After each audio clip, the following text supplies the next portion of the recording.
जीवंत मुक्ति करता है।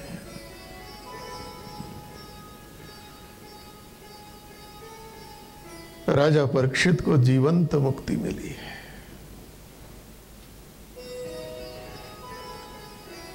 श्रीमद् भागवत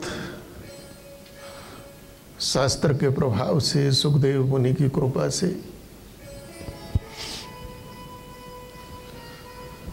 राजा परीक्षित को जीवंत मुक्ति मिली, जिसे देखकर स्वयं ब्रह्मा जी आश्चर्यचकित हुए।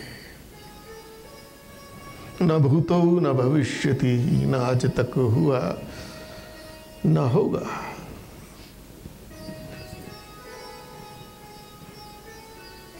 जीवंत मुक्ति।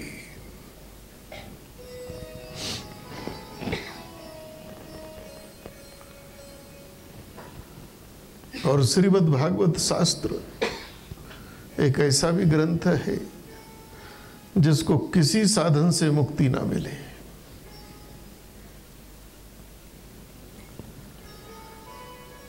धुंधकारी को किसी भी साधन से मुक्ति नहीं मिली। गया में श्राद्ध कर दिया तब भी नहीं मिली।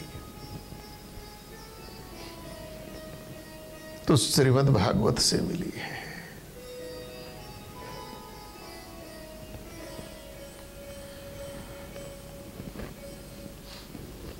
श्रीमद् भागवत के प्रभाव से मुक्ति मिली है।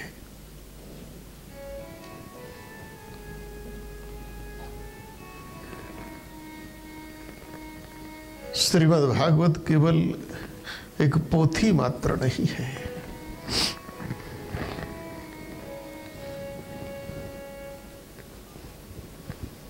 भगवान श्री कृष्ण की लीलाएं दसम स्कंद में है। दसम स्कंद भागवत का मुख्य अध्याय माना गया है। वैसे तो भगवान के भिन्न भिन्न स्वरूपों की चर्चा श्रीमद् भागवत में है।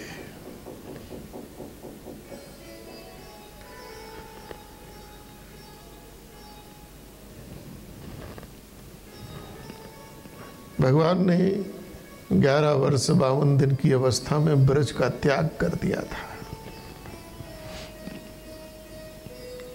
11 वर्ष 52 दिन की अवस्था में यशोदा को छोड़कर, नंद बाबा को छोड़कर, वृंदावन को छोड़कर श्री कृष्ण मथुरा आए थे। कंस का संहार किया, जरासंध से युद्ध हुए, काल यवन का भी अंत किया, द्वारिका जाके बसाई है। उसके बाद फिर महाभारत है, बहुत सारी घटनाएं हैं। लेकिन 11 वर्ष 52 दिन की अवस्था में जब से भगवान श्री कृष्ण मुकुंद माधव ब्रज छोड़ा, तो उसके बाद वृंदावन लौट कर नहीं गए।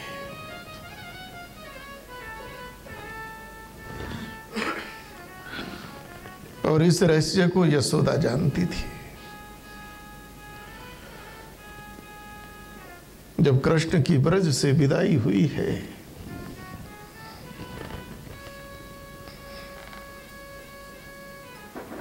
तो कृष्ण कहते हैं कि मां तू क्यों चिंता करती है, अभी हम अक्रूर जी के साथ जाएंगे, 2-4 दिन मथुरा घूमेंगे, बाबा साथ में ही, नंद बाबा लौट कर आ जाएंगे। लेकिन यशोदा ने कहा, पगले तू क्या समझता है, मैं जानती नहीं। मैं जानती हूं कि तू अब ब्रज नहीं लौटेगा।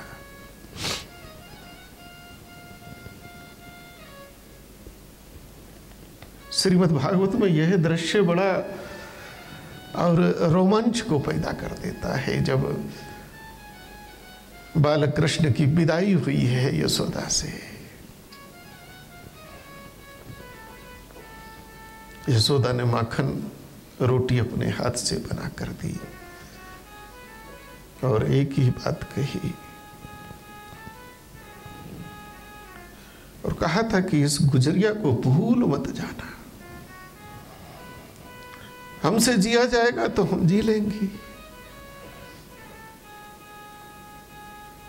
बस एक कृपा करना कि जब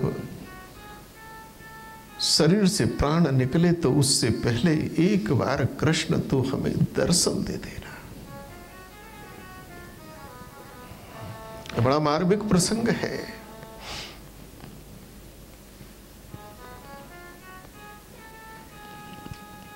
दोनों कैसे आपस में एक दूसरे से बिछड़े होंगे।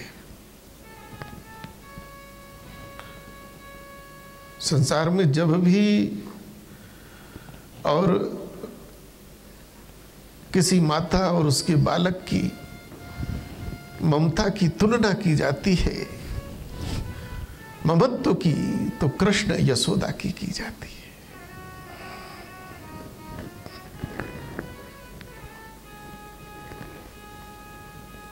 जब यशोदा और नंद बाबा बहुत बूढ़े हो गए और भगवान द्वारिकाधीश बन गए,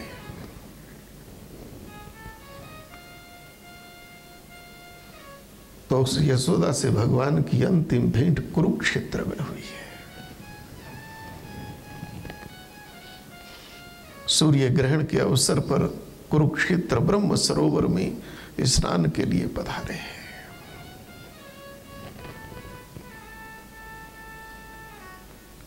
दसम स्कंध भगवान की इन लीलाओं से भरा पड़ा है।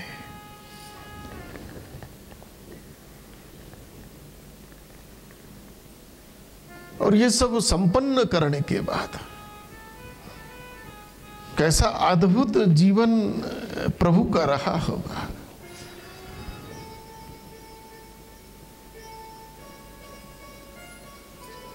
कि जब जन्मे तो माता पिता हथकड़ी बेड़ियों में जकड़े पड़े हैं,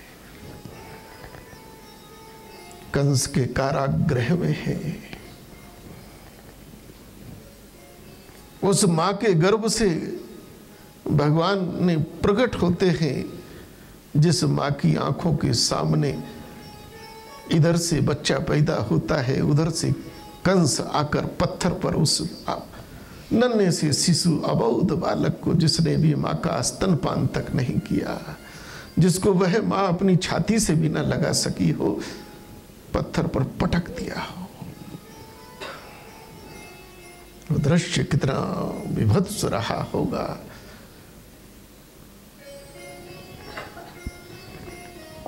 उस मां का तो हृदय भी पत्थर हो गया होगा, आंसू भी सूख गए होंगे, कहां तक रोती हो।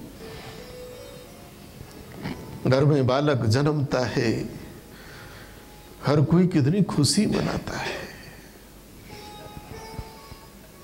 कितनी तैयारी करता है, उत्सव मनाता है, एक दूसरे को समाचार देता है बालक हुआ है। लेकिन ये तो ऐसा दृश्य है कि कानों कान भी किसी को कह नहीं सकते कि बालक हुआ है।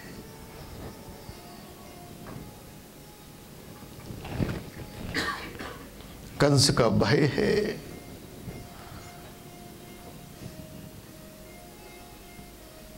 जिसके 6 भाई जन्मते ही पटक कर मार दिए गए हो, जिसको चोरी से छिपाकर ले जाया गया हो, उसके बाद भी कितने प्रयास किए कंस ने उसको मार देने के।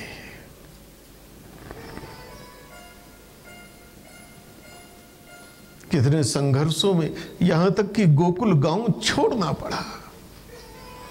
अपनी गोकुल गांव के लोगों को गोकुल त्याग करना पड़ा, अपनी जन्मभूमि को छोड़ना पड़ा, वृंदावन जाकर बसे।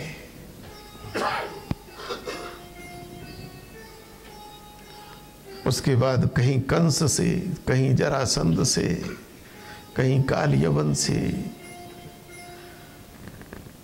कहीं द्वारिका वसाई, कहीं पूरा महाभारत में। अगर हम कृष्ण को देखें तो अपने लिए कब जिए। इस भगवान की हम आरती उतारते हैं, कभी उसके जीवन को तो देखें कि वह परमात्मा अपने लिए कब जिया, अपने जीवन में कौन सा सुख उस परमात्मा ने देखा।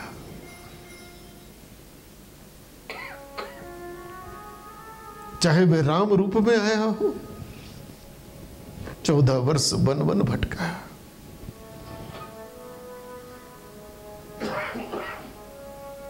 और वन में भी कोई शांति से नहीं रह सका।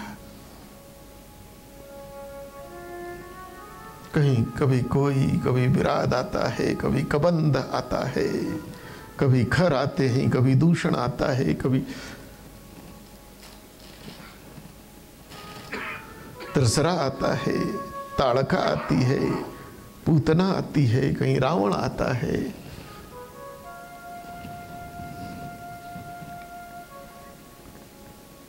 उस वन में, घनघोर वन में कितनी रातें ऐसी होंगी जो वृक्ष के नीचे भीगते भीगते माघ की और पूस की बीती होंगी।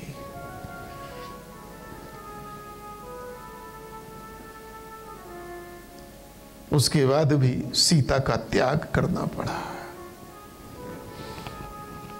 इतने कष्टप्रद जीवन, और उस परमात्मा ने, कृष्ण ने अंत में एक ऐसा श्राप और ले लिया। गांधारी ने दे दिया, कृष्ण मेरा कुल कुटुंब खानदान जिस प्रकार से समाप्त हुआ, तुम्हारा भी ऐसे ही हो जाए।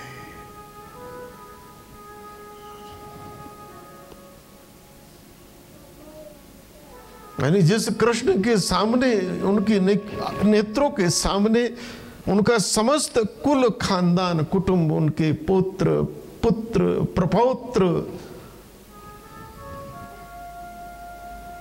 सब मारे गए हो, पूरा खानदान मिट गया हो। कभी कल्पना कीजिए आप लोग, हमें जरा सा कष्ट, जरा सा दुख, जरा सी पीड़ा क्या होती है कि हम बोलने लगते हैं भगवान से विश्वास उठ गया।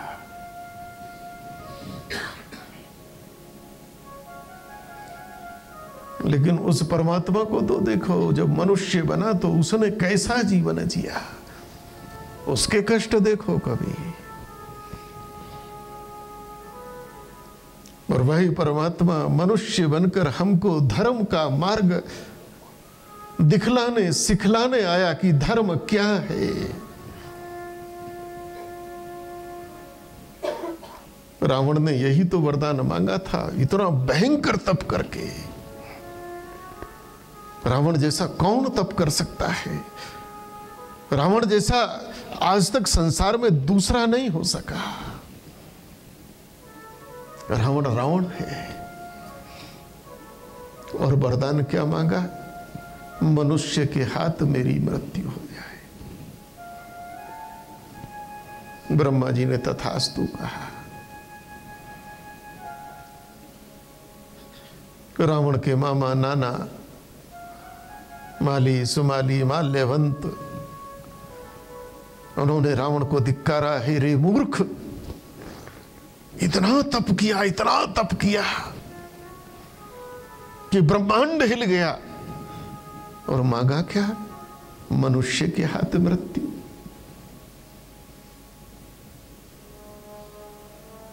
रावण ने कहा, मूर्ख नहीं हूं, मैंने ये 2 हाथ, ये 2 पैर, आंख, नाक, कान,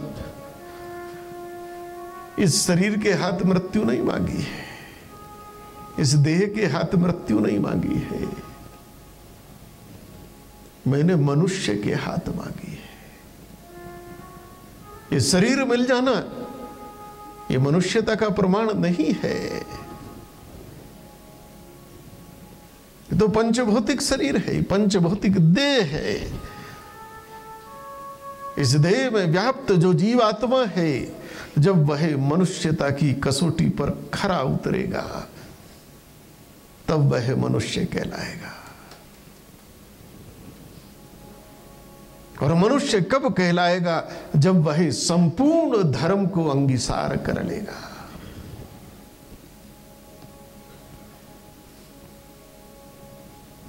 जो धर्म को धारण कर ले, धर्म के ऊपर जिसका आचरण धर्ममय हो जाए, जिसकी वाणी, जिसके विचार, जिसकी क्रियाएं, एक एक क्रिया, जिसकी श्वास भी धर्म में हो जाए, वह मनुष्य है। इसलिए रावण को कोई मार नहीं सका। रावण पराजित तो हुआ, लेकिन रावण का अंत कोई ना कर सका। रावण से बलशाली लोग थे। सुग्रीव के बड़े भाई बाली ने तो कांख में दबा लिया, 6 महीने तक दबाए रखा रावण को। उस रावण को जिसने कैलाश को उठा दिया, शंकर जी सहित उठा दिया, उसको बाली ने कांख में दबा के रखा 6 महीना। रावण का तो जो हाल हुआ होगा ही, लेकिन बाली का भी क्या हाल हुआ होगा। बेचारा रात को सो भी नहीं पाया होगा, इसी चिंता में कहीं मैं सोया और निकल कर भाग गया। सहस्त्रबाहु अर्जुन ने अपनी 1000 भुजाओं में रावण को जकड़ लिया था।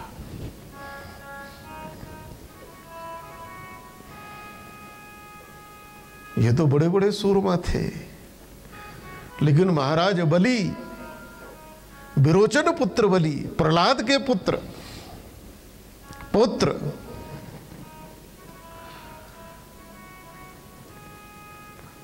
उस महाराज बलि के जो पुत्र थे, बालक थे, छोटे छोटे खेल रहे थे। रावण पहुंचा, उन्होंने देखा कि 10 सिर 20 हाथ का ये अजीब जंतु कहां से आ गया। उन बच्चों ने रावण को पराजित करके बांध लिया और बांधकर बोले दादाजी आएंगे, उनको दिखाएंगे हमने एक अजूब गरीब प्राणी को पकड़ा है। इसे कहाँ रखें? बोले ये तो अजीब गरीब प्राणी है। घुड़साल में बांध दिया, घोड़ों के साथ। रावण वहां पड़ा हुआ लात खाता रहा, घोड़ों की लीद और उनका पेशाब। पराजित तो किया, लेकिन मार कोई नहीं सका, क्योंकि मृत्यु का वरदान मनुष्य के हाथ है। रावण को मारने के लिए तब भगवान को अवतार लेना पड़ा, स्वयं अवतार लेना पड़ा, मनुष्य के रूप में आना पड़ा, राम रूप में। और फिर भगवान ने स्वयं अपने आचरण से सिद्ध करके हम सबको बताया कि धर्म किसको कहते हैं, धर्म का आचरण क्या है, धर्म की वाणी क्या है, धर्म का व्यवहार क्या है। धर्म क्या है? रामो साक्षात विग्रह धर्म। राम का जीवन, मर्यादा पुरुषोत्तम श्री राम का। भगवान चाहे कृष्ण रूप में आए, चाहे राम रूप में आए, किस लिए आए? कि हमको यह बताने आए कि धर्म क्या है, करने योग्य कार्य क्या है,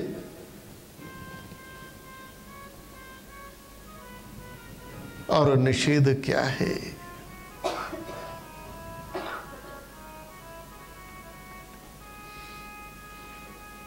भगवान श्री कृष्ण जब संपूर्ण इन लीलाओं को, अपने कुल कुटुंब खानदान का भी जब उन्होंने अंत कर दिया, तो भगवान की जो अंतिम भेंट हुई है श्री कृष्ण की, इस अनंत विराट में समाने से पहले जो अंतिम भेंट हुई है प्रत्यक्ष, वो भगवान की श्री उद्धव जी से हुई है। उद्धव जी भगवान से बड़े हैं, कृष्ण से बड़े हैं, और अंतरंग सखा हैं। उद्धव जी अंतरंग सखा हैं। अनेक बार ऐसे प्रसंग आए हैं जब भगवान रूठ गए या कोई बात हो गई, तब उद्धव जी ने ही जाकर भगवान को समझाया भी है और डांटा भी है।